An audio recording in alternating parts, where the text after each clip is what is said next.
श्री स्वामी समर्थ. स्वामी महाराजांच्या कृपेने तुमच्या सर्व इच्छा मनोकामना पूर्ण हो.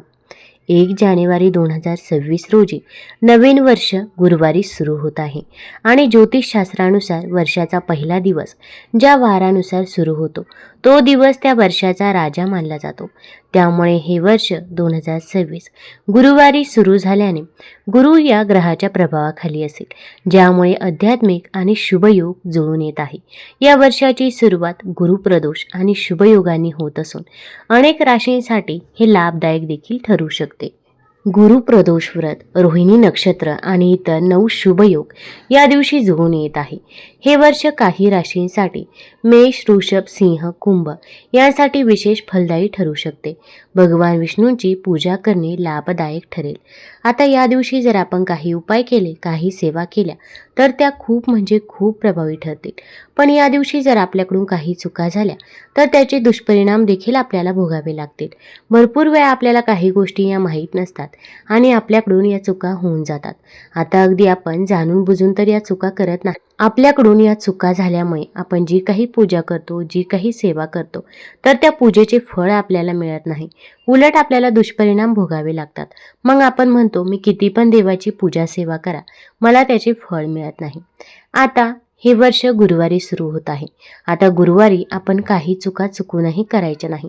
अशा काही भाज्या आहे की ज्या चुकूनही घरामध्ये बनवू नये आणि अशा काही भाज्या आहे की ज्या गुरुवारी आपण आवर्जून बनवायच्या आहे. यामुळे आपल्याला भगवान विष्णू आणि माता लक्ष्मीचा आशीर्वाद हा प्राप्त होईल. मग या गुरुवारी काय करावे व काय करू नये याचबद्दलची माहिती मी आज तुम्हाला या व्हिडिओमधून देणार आहे. तत्पूर्वी तुम्ही ऑलराऊंडर या मराठी यूट्यूब चॅनलवरती नवीन असाल तर चॅनल लाईक करा आणि सबस्क्राईब देखील करा. तसेच कमेंटमध्ये श्री स्वामी समर्थ किंवा ओम नमो भगवते वासुदेवाय लिहायला विसरू नका. हिंदू धर्मात उपासनेला विशेष महत्त्व दिले जाते. प्रत्येक दिवस कोणत्या ना कोणत्या देव किंवा देवीच्या पूजेसाठी समर्पित आहे. गुरुवार हा श्री भगवान विष्णू आणि बृहस्पती पूजेसाठी सर्वोत्तम दिवस मानला जातो. पूजेसोबतच गुरुवारचे व्रत देखील खूप शुभ मानले जाते. या दिवशी भगवान विष्णू आणि केळीच्या झाडाची पूजा केली जाते. या दिवशी पूजा केल्यास कुंडलीतील गुरुचे स्थान बळकट होते अशी मान्यता आहे. शास्त्रानुसार गुरु हा अध्यात्म, यश आणि समृद्धीचा कारक मानला जातो.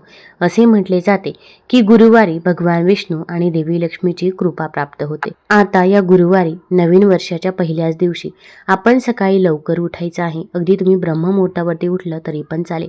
ब्रह्ममुहूर्तावरती आपण जे काही पूजा करतो, सेवा करतो तर त्या पूजेचे आपल्याला अगणित फळ मिळत असते. आता आपण तसे तर रोज अंघोळ करतो, पण या दिवशी अंघोळीच्या पाण्यामध्ये आपल्याला काही वस्तू टाकायची आहे. आता बघा, भरपूर असे व्यक्ती असतात की त्यांना कोणत्याही कामामध्ये यश मिळत नाही. कितीही प्रयत्न करा पण यश मिळत नाही किंवा यश मिळतं पण ते खूप उशिरा मिळतं किंवा एखाद्या कामामध्ये अडचणी अडथळे येत असतात. तर आपल्याकडे लक्ष्मी प्राप्ती होण्यासाठी तसेच लक्ष्मी माता आपल्याकडे आकर्षित होण्यासाठी आपण हळद घ्यायची आहे. हळदीमध्ये कच्चं दूध टाकायचं आहे आणि हे आपण आपल्या शरीराला, त्वचेला लावायचं आहे. यामुळे माता लक्ष्मी आपल्याकडे आकर्षित होत असते. तसेच या दिवशी आपण अंघोळीच्या पाण्यामध्ये देखील चिमूटभर हळद, कच्चं दूध टाकायचं आहे. 2 थेंब गंगाजल टाकायचं आहे आणि मीठ देखील टाकायचं आहे. मीठ हे नकारात्मक ऊर्जा दूर करण्याचं काम करत असतं. तसेच हळद आपला गुरुग्रह देखील बळकट करत असते आणि हळद ही भगवान विष्णू आणि माता लक्ष्मीला अत्यंत प्रिय आहे. तसेच त्या अंघोळीच्या पाण्यामध्ये आपण दूध टाकल्यामुळे आपला चंद्रग्रह देखील बळकट होत असतो. त्यामुळे या वस्तू आपण आवर्जून टाकायच्याच आहे. तसेच गंगाजल टाकायचं आहे. आता गंगाजल नसेल तर अंघोळीच्या पाण्याकडे एकटक बघत राहावे, गंगा नदीचे स्मरण करावे आणि हर हर गंगे, हर हर गंगे म्हणत अंघोळ करावी. यामुळे आपल्याला गंगा नदीमध्ये स्नान केल्याचं पुण्यफळ हे प्राप्त होत असतं. आता या दिवशी अंघोळ झाल्यानंतर आपण पिवळ्या रंगाचे वस्त्र परिधान करावे. पिवळ्या रंगाचे वस्त्र परिधान करणे शक्य नसेल तर इतर कोणत्याही रंगाचे वस्त्र परिधान करू शकता. फक्त आपण या दिवशी काळा रंग वर्ज्य करायचा आहे. जेव्हा पण एखादा शुभ दिवस असतो तर तेव्हा आपण काळा रंग वर्ज्य करतो. त्याचप्रमाणे या दिवशी देखील आपण काळ्या रंगाने सुरुवात करायची नाही. तुम्ही पिवळ्या, लाल किंवा हिरव्या रंगाचे वस्त्र नक्कीच परिधान करू शकता. या दिवशी आपण सूर्यपूजन देखील करावं. तसे पण पौष महिन्यामध्ये सूर्यनारायण व्रत देखील केलं जातं. तसेच सूर्यनारायणाची पूजा केल्याने सूर्यनारायण प्रसन्न होतात आणि आपल्या घरामध्ये सुख, शांती, समृद्धी देखील येत असते. या दिवशी उंबरठ्याचं लेपन करावं. दाराबाहेर रांगोळी काढावी. मोठी रांगोळी काढणे शक्य नसेल तर अगदी छोटी रांगोळी काढली तरी पण चालेल. त्यामध्ये माता लक्ष्मीची पावलं काढायची आहे. एका पावलामध्ये हळद टाकायची आहे, दुसऱ्या पावलामध्ये कुंकू टाकायचं आहे. यामुळे साक्षात माता लक्ष्मीचा वास आपल्या घरामध्ये होत असतो. आता सर्वात महत्त्वाचं म्हणजे आपल्या घरामध्ये या दिवशी आपण गोमूत्र शिंपडायचं आहे. बेडरूममध्ये, हॉलमध्ये, किचनमध्ये आपण गोमूत्र शिंपडावं. यामुळे नकारात्मक ऊर्जा ही दूर होत असते आणि त्यानंतर आपण जी काही पूजा करतो, जी काही सेवा करत असतो, तर ती पूजा नक्की सफल ठरत असते. त्यामुळे या गोष्टीची आपण काळजी घ्यायची आहे. तसेच आपण पूजा सेवा करायची आहे. मग तुम्ही या दिवशी स्वामी चरित्र सारामृतचं पठण करू शकता किंवा तुम्ही ज्या पण देवताला मानता त्या देवतेची आपण या दिवशी पूजा सेवा करायची आहे. विष्णू सहस्रनामाचं पठण करा. महालक्ष्मी अष्टकम देखील तुम्ही पठण करू शकता. आपल्या नवीन वर्षाची सुरुवात ही आपली चांगलीच झाली पाहिजे. भलेही आपल्याला वर्षभर हे काही पाळणं शक्य होत नाही, पण नवीन वर्षातला पहिला दिवस तरी आपण भगवंताची सेवा ही केलीच पाहिजे. तुम्हाला या दिवशी जेवढी सेवा करता येईल तेवढी सेवा आपण आवर्जून करायचीच आहे.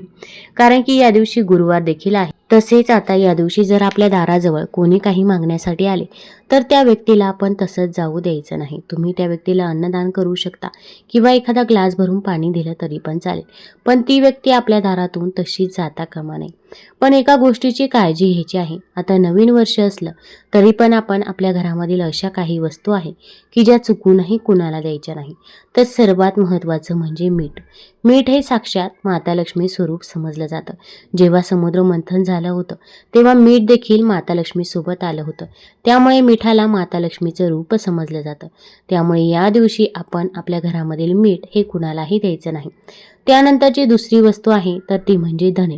धने हे धनप्राप्तीसाठी खूप महत्त्वाची समजले जातात. जेव्हा धनत्रयोदशी असते तेव्हा आपण धन्यांची देखील पूजा करत असतो. त्यामुळे या दिवशी आपल्याकडे जर कोणी धने मागितले तर ते आपण चुकूनही द्यायचे नाही. तुम्ही अगदी अन्नदान करा किंवा एक ग्लास भरून पाणी द्या, पण धने आणि मीठ ही या दिवशी आपल्या घरातून कुणालाही द्यायचं नाही. आपल्या घरामधील तांदूळ, मीठ, साखर या 3 वस्तू संपण्याच्या अगोदर जर आपण आपल्या घरामध्ये आणून ठेवल्या तर आपल्या घरामध्ये कधीही अन्नधान्याची कमतरता ही भासत नाही आणि आपल्याला माता लक्ष्मीचा आशीर्वाद देखील प्राप्त होत असतो. आता या नवीन वर्षाच्या दिवशी तुम्ही मंदिरात देखील जाऊ शकता. जवळपास तुम्ही ज्या पण देवताला मानतात तर त्या देवतेच्या मंदिरामध्ये जायचं आहे. यामुळे आपल्याला देखील एक सकारात्मक ऊर्जा मिळत असते. आता या दिवशी आपण सर्वात प्रथम कोणत्या भाज्या बनवाव्यात हे आता आपण बघूया. तर पहिलं आहे तर ते म्हणजे भोपळा. भोपळा हे समृद्धीचे प्रतीक आहे. तो नकारात्मक ऊर्जा शोषतो. त्यामुळे तुम्ही भोपळा या दिवशी नक्की खाऊ शकता. दोडका हा शांतता आणि सौम्य ऊर्जा आहे. त्यामुळे दोडका देखील खाऊ शकता. गाजर खाऊ शकता. गाजर हे आरोग्यासाठी देखील खूपच योग्य आहे. तसेच ते आपले तेज देखील वाढवते. त्यामुळे गाजर खाऊ शकता. त्यानंतर शेवगा खाऊ शकता. शेवगा हा गुरुग्रह मजबूत करतो. ते देखील तुम्ही खाऊ शकता. वटाणा खाऊ शकता. वटाणा हा धनवृद्धीचे संकेत आहे. त्यामुळे तुम्ही वटाणा सुद्धा खाऊ शकता. तर या 5 भाज्यांमध्ये वटाणा, शेवगा, गाजर, दोडका, भोपळा या 5 भाज्यांपैकी कोणतीही एक भाजी तुम्ही या दिवशी खाऊ शकता. आणि त्याचबरोबर काहीतरी गोड पदार्थ तुम्ही घरामध्ये बनवायचा आहे. खीर बनवू शकता किंवा पुरणपोळी बनवू शकता किंवा इतर कोणताही गोड पदार्थ बनवला तरी पण चालेल. फक्त नवीन वर्षाच्या दिवशी अशा काही भाज्या आहेत की ज्या भाज्या आपण चुकूनही बनवायच्या नाही. त्या भाज्या बनवल्या तर आपल्याला अनेक दुष्परिणाम हे भोगावे लागतील आणि आपण जी काही पूजा करतो, सेवा करतो, तर त्या पूजे सेवेचे देखील आपल्याला फळ मिळणार नाही.